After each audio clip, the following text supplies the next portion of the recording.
ان کے ہاتھ ہم سے بیان کر دیں گے اور ان کے پاؤں اس کی گواہی دیں گے، اور اگر ہم چاہیں تو ان کی آنکھوں کو مٹا کر اندھا کر دیں، پھر یہ رستے کو دوڑیں تو کہاں دیکھ سکیں گے، اور اگر ہم چاہیں تو ان کی جگہ پر ہی ان کی صورتیں بدل دیں، پھر وہاں سے نہ آگے جا سکیں اور نہ پیچھے لوٹ سکیں۔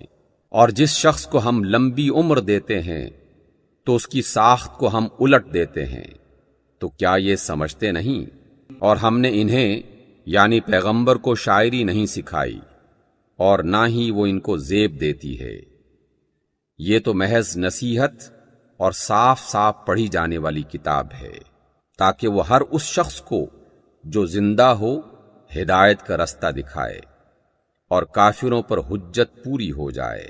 کیا انہوں نے نہیں دیکھا کہ جو چیزیں ہم نے اپنے ہاتھوں سے بنائیں ان میں سے ہم نے ان کے لیے مویشی پیدا کر دیے، اور یہ ان کے مالک ہیں، اور ان سب کو ان کے قابو میں کر دیا، تو کوئی تو ان میں سے ان کی سواری ہے اور کسی کا یہ گوشت کھاتے ہیں، اور ان سب میں ان کے لیے اور فائدے اور پینے کی چیزیں ہیں، تو یہ شکر کیوں نہیں کرتے؟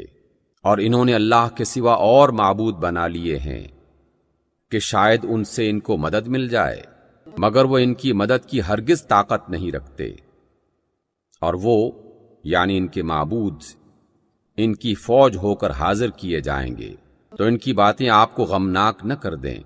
یہ جو کچھ چھپاتے اور جو کچھ ظاہر کرتے ہیں ہمیں سب معلوم ہے۔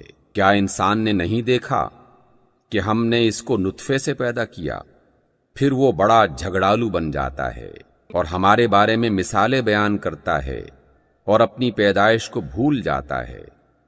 کہتا ہے کہ جب یہ ہڈیاں بوسیدہ ہو جائیں گی تو ان کو کون زندہ کرے گا؟ ان سے کہہ دو کہ ان کو وہی زندہ کرے گا جس نے ان کو پہلی بار پیدا کیا تھا، اور وہ سب قسم کا پیدا کرنا جانتا ہے۔ وہی ہے جس نے تمہارے لیے سبز درخت سے آگ پیدا کی، پھر تم اس میں سے آگ نکالتے ہو۔ بھلا جس نے آسمانوں اور زمین کو پیدا کیا، کیا وہ اس بات پر قادر نہیں کہ ان کو پھر ویسے ہی پیدا کر دے؟ کیوں نہیں؟ اور وہ تو بہت ماہر پیدا کرنے والا اور علم والا ہے۔ اس کی شان یہ ہے کہ جب وہ کسی چیز کا ارادہ کرتا ہے تو اس سے فرماتا ہے کہ ہو جا، تو وہ ہو جاتی ہے۔ وہ ذات پاک ہے جس کے ہاتھ میں ہر چیز کی بادشاہت ہے۔